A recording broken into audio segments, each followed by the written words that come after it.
त्रिदलं त्रिगुणाकारं त्रिनेत्रं च त्रयायुधं त्रिजर्मा पापसंहारम् एकबिल्लं शिवार्पणम् त्रिशाखोर्बिल्लपत्रेश्च वच्छिद्रः कमलः शुभः शिवपूजां करिष्यामि एकबिल्लं शिवार्पणम् अखण्डबिल्लपत्राणि पूजिते नन्दिकेशरे शुद्धयन्ति सर्वपापोभ्यो एकबिल्लं शिवार्पणम् दन्दिकोटिसहस्राणि वाजपेयशतानि च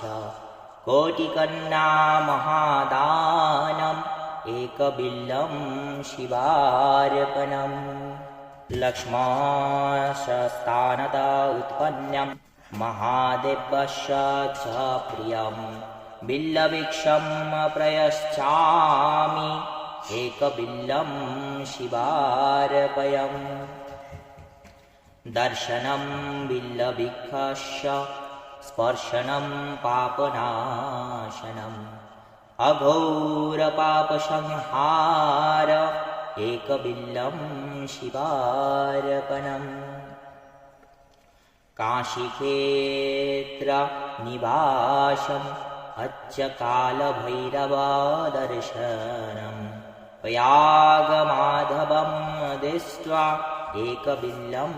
शिवार्पणम् मूलतः ब्रह्मरूपाय मध्यतः विष्णुरूपिणे अग्रतः शिवरूपाय एकबिल्लं शिवार्पणम् बिल्लाष्टकमिदं पूर्णहं जः पठेत् शिवसन्निधः सर्वपापविनिर्मुक्तः